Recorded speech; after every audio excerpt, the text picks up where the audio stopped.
Ranji. Jai Sachidanand. Hey, I'm not available for English, huh? Okay.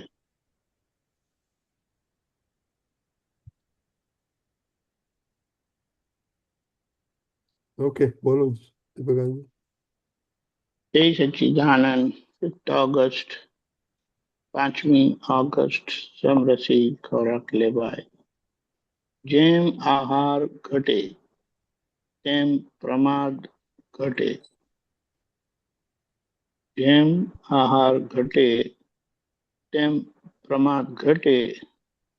જાગૃતિ વધે અને બુદ્ધિનું development વિકાસ થાય અને બુદ્ધિનું ડેવલપમેન્ટ વિકાસ થાય. આહારનું જે દબાણ છે ને એને બહુ સમજવાની જરૂરત છે.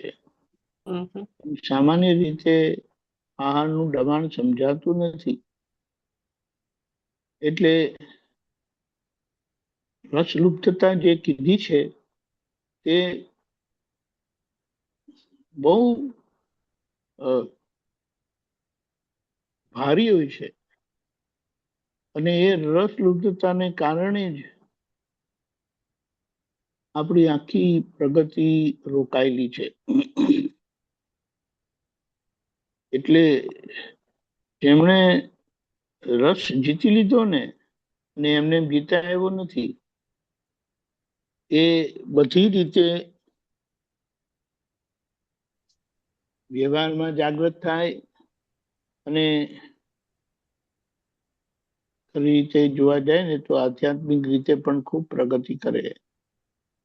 એટલે અહીંયા જે લોકો આપણે બધા જ્ઞાન લીધું છે તો આપણે જાણીએ છીએ કે તમે તપાસ કરશો ને તો જ્ઞાન લીધા પહેલા તમે જે ખોરાક લેતા હતા એનું પ્રમાણ અને હવે જ્ઞાન થઈ ગયા પછી તમારું પ્રમાણ જુઓ ને તો તમને સમજાશે કે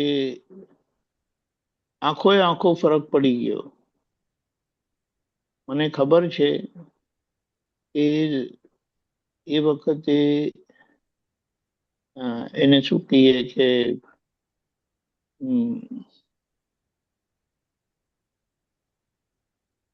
10 થી 12 રોટલી તો હું આમ જ ખાઈ જતો હતો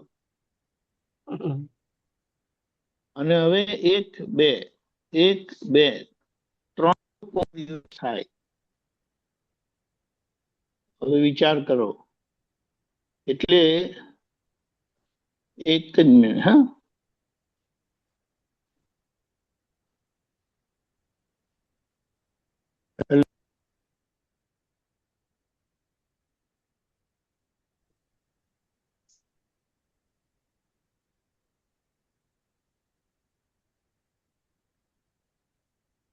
જય સચ્ચિદાનંદ.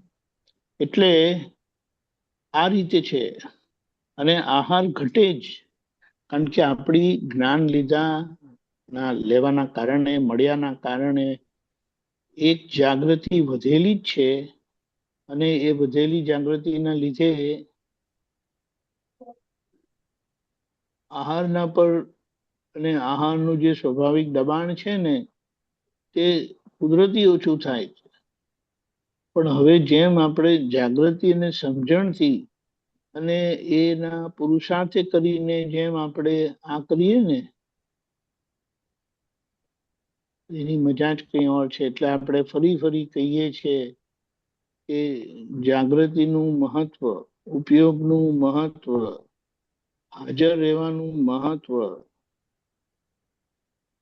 ચૂકી ગયેલાનો ખટકો, આ બધી વસ્તુ જેમ જેમ અંદર રહ્યા કરશે ને તેમ તેમ આ આહાર સ્વાભાવિક ઓછો લેવાશે, જાગૃતિપૂર્વક લેવાશે, બરાબર ચાવીને લેવાશે અને જે આપણે કીધું છે એ બધા પ્રમાણ એની મેળે સચવાઈ જશે. એટલે ફરી એ જાગૃતિનું મહત્વ, ઉપયોગનું મહત્વ એને સમજ કરવાનું છે. તો તેનાથી શું થશે કે આહાર સંયમિત થયો ને એ આપણને આ બુદ્ધિનું ડેવલપમેન્ટ એટલે આપણી સમજણ, આપણી ભૂલ આપણને સમજાતી જાય. અને સમજવાનું એ છે કે બુદ્ધિનું ડેવલપમેન્ટ એટલે કઈ બુદ્ધિ? સંસારની બુદ્ધિ નહીં. સંસારની બુદ્ધિ સંસારમાં જ નાખે. પણ આપણને જ્ઞાન મળ્યું છે એટલે આખી એ બુદ્ધિ આપણને મોક્ષ માર્ગમાં ઉપયોગી થાય. અને પછી તો આપણે તપાસ કરીએ ને તો દાદાએ જે રીતે કીધું છે, એક વખત પ્રજ્ઞા જાગૃત થઈ ગઈ ને પછી બુદ્ધિની જરૂરત જ નથી હોતી. પણ જેટલી બુદ્ધિ વપરાય છે એટલું જ્ઞાનમાં માર ખાવાનું થાય છે. એટલે કે બુદ્ધિ વપરાવાથી સંસારની લાભ હાનિ એના ઉપર આપણું ફોકસ જાય છે. અને જેમ જેમ ઉપયોગ જાગૃતિની લાભ હાનિ સમજાતી જાય, આપણા દર્શનમાં આવતી જાય, ફિટ થતી જાય, તેમ તેમ જે જાગૃતિને બાધક છે, ઉપયોગને બાધક છે, તે બધું એની મેળે ઓછું થતા થતા બંધ થઈ જશે. એટલે સત્સંગનો હેતુ જ્યાં સમજવાનો છે કે કેવી રીતે આપણે વધુ ને વધુ ઉપયોગમાં રહીએ. કારણ કે વ્યવસ્થિત શક્તિ આપણા જીવન વ્યવહારને ચલાયા જ કરે છે. રાત દિવસ ચાલ્યા જ કરે છે.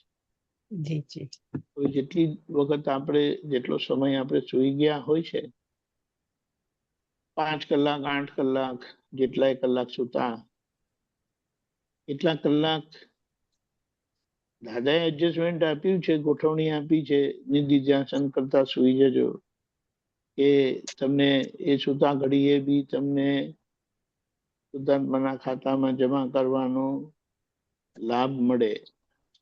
એટલે શુદ્ધાત્માના ખાતામાં કમાણી કરવાનો લાભ મળે, અવકાશ મળે.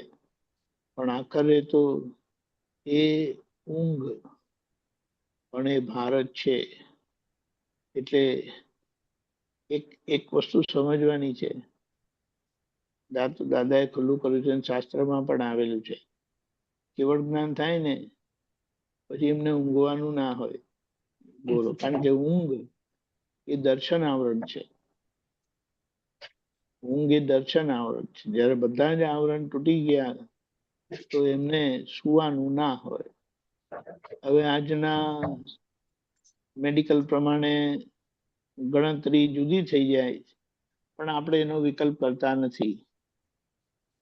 એ લોકોની બાહ્ય બુદ્ધિ અને એ બાહ્ય બુદ્ધિની સીમા છે, લિમિટેશન છે, એટલે લોકો એમની રીતે કરેક્ટ છે. પણ આ તો આખો દિવસ જે માનસિક થાક આપણને થાય છે ને, તેના લીધે ખવાય પણ છે વધારે. અને ખરેખર જોવા જાય તો આ જ્ઞાનના પરિણામે જે મનનું સમાધાન રહ્યા કરે છે, નહીં તો એ પાછળથી સમાધાન થાય છે.